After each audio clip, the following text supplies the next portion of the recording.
Welcome to Strip Cover Lit, where we squeeze the bigger picture out of literature. I'm Adrian Ford, and we are here for the November TBR. There is no Edgar Allan Poe to be found in the month of November. Some of you will appreciate that, some of you will not.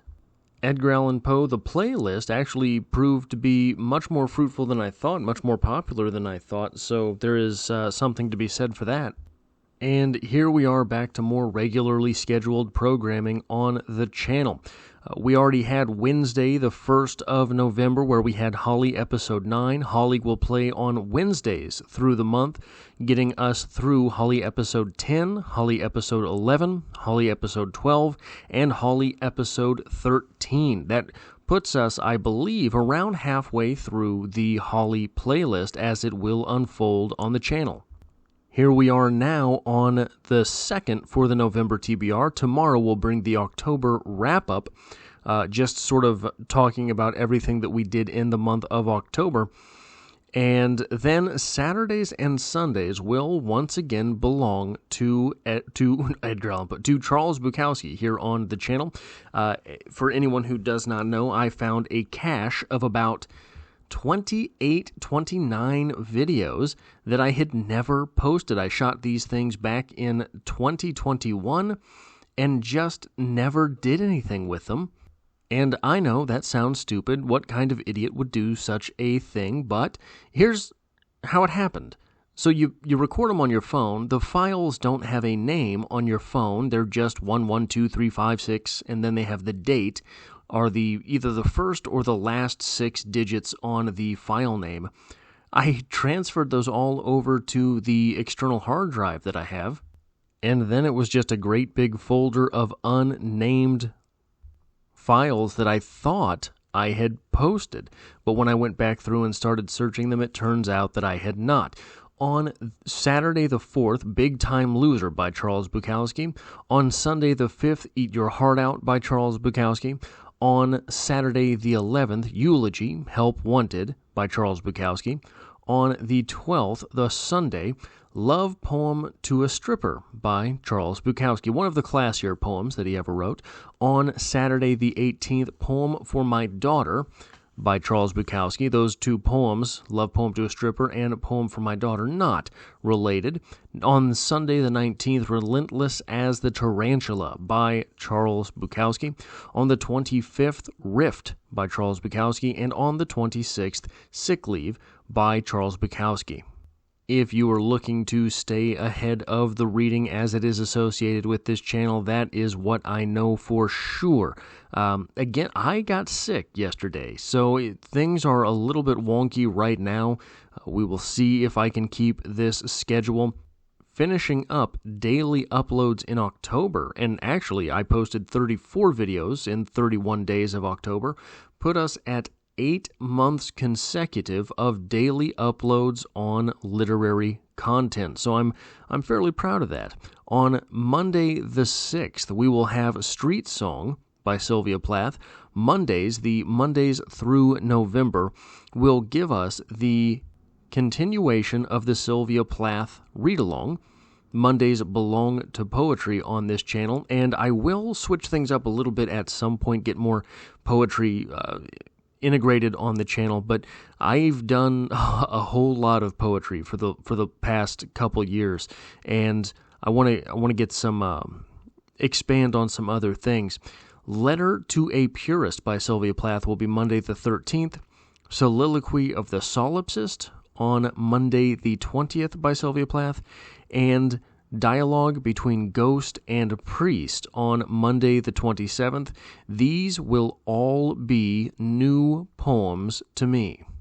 I have never read any of these Sylvia Plath poems, so there's that. We will see how this goes. On Tuesday, we're going to get back to Hemingway. I have read all of Ernest Hemingway's stories. I have made the journey through the Finca-Vigia edition twice now, and yeah, anyway, On the Quay at Smyrna, and I believe that title is actually pronounced On the Quay at Smyrna, but I should do everything in my Midwestern power to absolutely tear that apart. That is Tuesday the 7th. On Tuesday the 14th, Indian Camp by Hemingway, a story that I have learned through years of talking about it, is one of the more, I have to say, controversial stories through all of Hemingway's canon. There is a lot going on in that short story, and there's no one really willing to put their neck out there as far as what is, well, I guess everyone is willing to put their neck out there as far as what they think is really going on under the words. That is one of the short stories that is the biggest example. Oftentimes, Hills Like White Elephants gets brought up as the key example as to what Hemingway meant by the iceberg principle, in that the iceberg, 10% of the iceberg is above water, that's what you see. 90% of the iceberg is underwater, that's what you don't see. The iceberg theory as far as literature is concerned is that 10% of the story is what you read on the paper.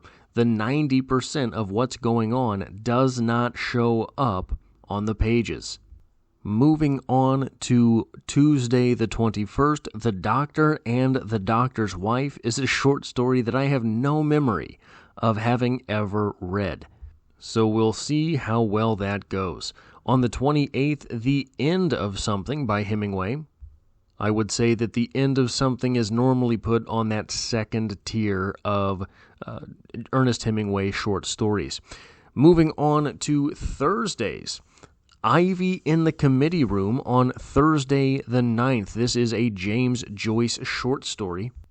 On the 16th, A Mother by James Joyce. On the 23rd, Grace by James Joyce. And on the 30th, so long as I can make it on time, The Dead is a big short story. So hopefully I can get there on time, because if I can, so these are all from the collection known as Dubliners by James Joyce. The Dead is the final story in Dubliners. And not that it will be a big deal, a good thing, I should say, to move on from James Joyce, but I feel like having the bow on the package of Dubliners, it's a pretty good accomplishment. And the rewards on a channel like this are mainly to be found in the comments sections, and as I have made my way through Dubliners by James Joyce, time and time again have come thank you comments in those short stories, undoubtedly from students who are being forced to weasel through Dubliners and have no idea what it was that they just read on the page.